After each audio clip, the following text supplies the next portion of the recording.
से, इंदौर से MBBS कर रही थी, तो उसकी जो डीन मैम थी, बॉस मैडम, अगर कोई आप लोग में इंदौर जाने वाला हो या जानता हो, तो वहां पे सेम्स की जो डीन थी उसका नाम था बॉस मैडम। उनको खुद को हाइपरटेंशन था, शुगर था और सनबर्न था। मैं उनके पास बैठा चाय पी रहा था, मैंने कहा मैम आप तो फीकी चाय पी रहे, मैं मीठी पी रहा हूं। बोला हाँ मेरे को शुगर है। मैंने कहा आपके पढ़ाए हुए डॉक्टर आज देश विदेशों तक आपको डायबिटीज है। तो उन्होंने बड़ी गजब की बात कही मेरे को, बोला बस साहब हमारे पास आदमी मारने का लाइसेंस है और कुछ नहीं है। एलोपैथिक खोखली आज तक किसी बीमारी का कोई इलाज नहीं है। चिकन पॉक्स और पोलियो समय रहते अगर ड्रॉप पिला देते हैं तो उसको पॉसिबिलिटी है कि नहीं होगा, अदरवाइज किसी बीमारी का क्योर नहीं कह सकते आप। इमरजेंसी बहुत बढ़िया, सर्जरी बहुत बढ़िया, वो सब चीजें बेहतर हैं। आप इमरजेंसी में किसी को भी मेडिसिन दीजिए उसको आराम आएगा, आप एक बार पूरा सर्जरी कर दीजिए आराम आएगा, उस चीज में फायदा मिलेगा। लेकिन क्योर अगर कहते हैं एलोपैथी में, क्योर नाम की कोई चीज किसी भी बीमारी की नहीं है। एक बार किसी को एलर्जी हो जाए तो जिंदगी में ठीक नहीं होती, अस्थमा हो जाए ठीक नहीं होता, शुगर हो जाए ठीक नहीं होता, बीमारी हो जाए ठीक नहीं होता, बीपी हो जाए ठीक नहीं हो जाए। एक बार किसी को कब्ज हो गई तो जिंदगी में कब्ज नहीं टूटती। सच्चाई तो ये है, पता नहीं कौन कौन से चूरन खा खा के वो थक लेता बेचारा, डे बाई डे उसकी तकलीफ बढ़ती है, कम नहीं होती। मैं गलत तो नहीं कह रहा, आप लोग ज्यादा सीरियस तो नहीं हो?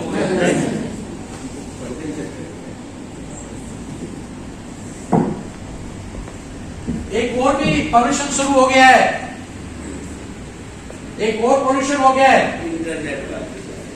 बचाइए खुद को भी अपने बच्चों को भी।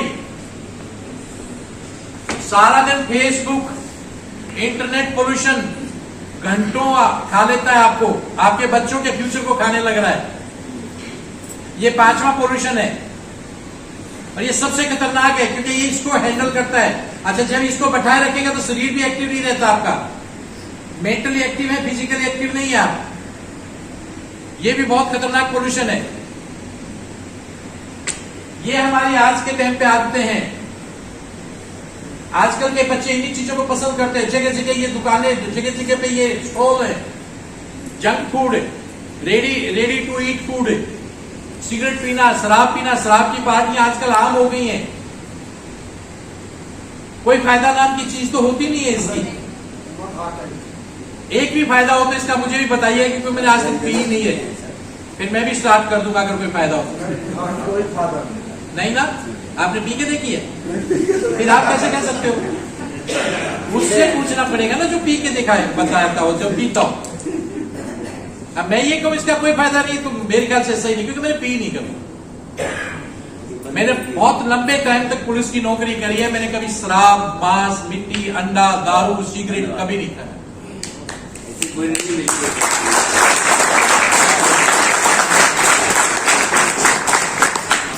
जबकि फरीकी मिलती है वहां पे, फरीकी मिलती है। पुलिस वाले ज्यादातर शराब पीते हैं, ऐसा सुनने को मिलता है। ऐसा नहीं है, पुलिस में भी सब तरह के लोग हैं हमारे यहाँ, ज्यादातर आइए बहुत सारे लोग हैं, उनकी जुबान भी गंदी है, उनके काम भी गंदे हैं, लेकिन बहुत सारे अच्छे परिवार के लोग भी हैं और अच्छे सभ्य लोग भी हैं, लेकिन बहुत कम है, 2-4%। मैं ऐसे लोगों को भी जानता हूं जिन्होंने पूरी सर्विस 1 रुपए सैलरी लेके की। दिल्ली पुलिस के कमिश्नर ऑफ पुलिस थे मिस्टर नीरज कुमार, बिहार के रहने वाले थे, 1 रुपए सैलरी लेते थे। वो कहता मैं देश सेवा के लिए आया हूं पुलिस में, और वाकई उन्होंने कभी रिश्वत नहीं ली, कभी कुछ नहीं किया ऐसा, 1 रुपए सैलरी ले। अच्छे लोग भी हैं पुलिस में, ऐसा नहीं। ये एक बहुत इंपॉर्टेंट चीज बताता हूं दोस्तों, ध्यान से सुनिएगा। आपके हेल्थ को पूरी साइकिल यहाँ पे घुमा दिए। सबसे पहले, अब कुछ लोग ये कहेंगे सर मैं तो बिल्कुल गांव में रहता हूं, ध्यान से सुनिएगा, मैं गांव में रहता हूं, जहां गांव में रहता हूं वहां पर पोल्यूशन ना के बराबर है, नेग्लिजिबल है, और सर मैं ऑर्गेनिक अपनी खेती करता हूं, गोबर का खाद डाल के खेती करता हूं, तो पूरी तरह से आप pesticide, urea, artificial colouring, flavouring उनसे भी बच गए, शुद्ध हवा भी मिल रही है, पानी भी उबाल के पीता हूं सर, मैं कैसे बीमार हो गया। एक और चीज मैं पूरी खोल के बताता हूं। सबसे पहले आपका इंटेक क्या है, आप लेते क्या है, कितना पोषक है, वैरायटी ऑफ फूड आप खाते कि नहीं, या एक ही तरह का खाना पसंद है आपको। जैसे आजकल के बच्चों को ले लो, उनको क्या पसंद है, उनको ऐसी चीजें पसंद है, खासतौर से जंक फूड लगाओ या फिर जैसे पनीर पसंद आ, पनीर ये पनीर वो, उनको बोलो कि हरा सब्जी वगैरह कुछ खाओ, आप पालक या पत्तेदार सब्जियां खाओ, तो उनको पसंद नहीं है। हाँ, आजकल के बच्चों का थोड़ा सा रवैया ऐसा ही है। या तो उनके माँ बाप नहीं बताते उनको, या उनको पता नहीं, अच्छा ज्यादा लगता है, पता नहीं, मुझे नहीं पता। मेरे दो बच्चे मैंने बताया, दोनों यूएस में रहते हैं, और आज सच्चाई में बताता हूँ आप लोगों के सामने। मेरा बेटा 2014 में गया था, आज 11 साल हो गए, रेगुलर योगा करता है वहां पे और घर का बना खाना खाता है। मेरी बेटी चूंकि डॉक्टर है, और वो भी रेगुलर, कभी भी रेयर कभी वो बाहर का खाना खाते हैं, नहीं तो घर का बना खाना खाते हैं। जैसी आदत बच्चों को डालोगे ना आप लोग, वैसी आदत पड़ती है। अगर बचपन में ही आपने उनको आदत ऐसी डाल दी ना, तो फिर वो बच्चे उन चीजों की परवाह नहीं करते। आजकल एक बड़ा कॉमन हो गया है, पार्टियों में जाना, जंक फूड खाना। बचाइए, ये आपकी नेक्स्ट जनरेशन को खराब कर रहा है। आपकी नेक्स्ट जनरेशन आपका फ्यूचर है, उसको खराब होने से बचाइए।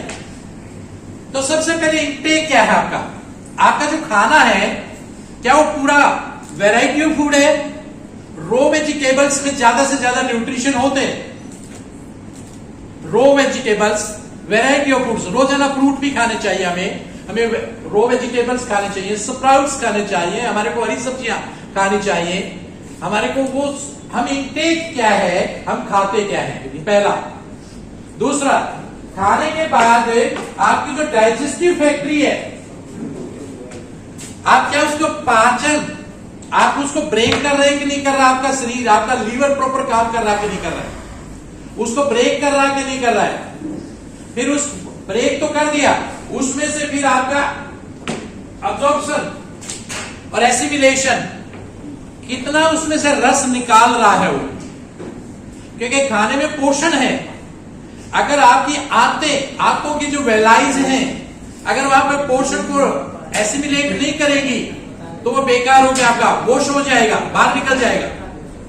तो ये जो फैक्ट्री है, यहां से लेके और ये यहां तक की फैक्ट्री है, ये आपके हेल्थ के लिए बहुत इंपॉर्टेंट है दोस्तों।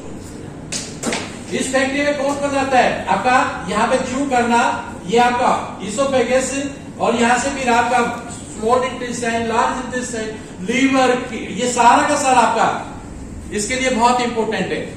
तो ये सारा का सारा आपका हेल्थी होगा, तो आपका ये फैक्ट्री प्रॉपर आपके रस निकालेगी, पाचन रस निकालेगी, और आप हेल्थी नहीं, एकदम जवान रहेंगे।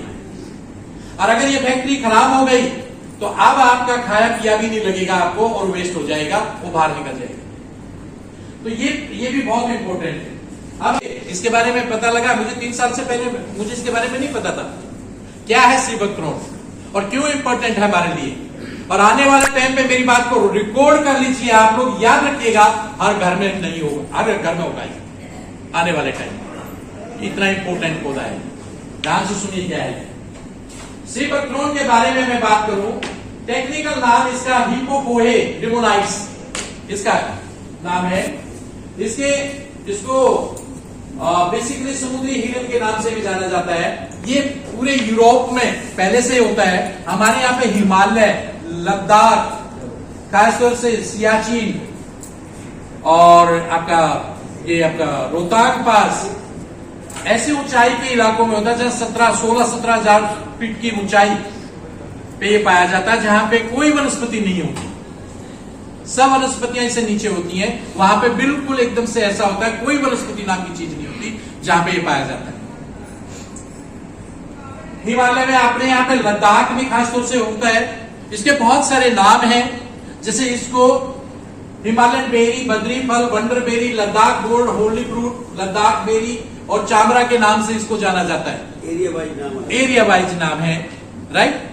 और इसको यूरोप में, मैंने बताया ना, पूरे यूरोप में, खासतौर से Central Asia, China, Mongolia, India, Siberia, Russia, Finland, Germany, Estonia, यहाँ पे पहले से लोग इसको इसके बारे में जानते हैं और वो इसको यूज भी करते हैं।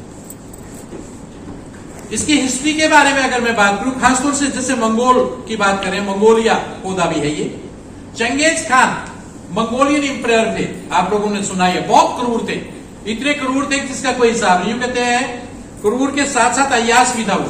चाइना में हर 200 में से एक बच्चा आज भी उसके चंगेज खान का है, ऐसा बोला जाता है। बहुत ही क्रूर इंसान था, बहुत यातनाएं देता था वो। जब यहाँ पे इंडिया में आया और हिमालय के रास्ते से ही आया था, इतनी ऊंचाई से होकर गुजरना था, तो वहां पे सैनिकों अपना पूरा हौसला खो गए। तो वहां पे उन्होंने इस पौधे को, इसके फ्रूट्स को अपने सैनिकों को दिया, घोड़ों को दिया, तो उनके घोड़ों में भी नई ताकत आई, उनके सैनिकों की इम्यूनिटी बेहतर हुई और वो बहुत ही अच्छा महसूस करने लगे और एकदम हेल्दी हो गए, उनकी एनर्जी रिकवर हो गई, ऐसा बताया जाता है। इसी तरीके से रशियन एस्ट्रोनॉट के बारे में भी आप गूगल सर्च मारेंगे तो आपको पता लगेगा।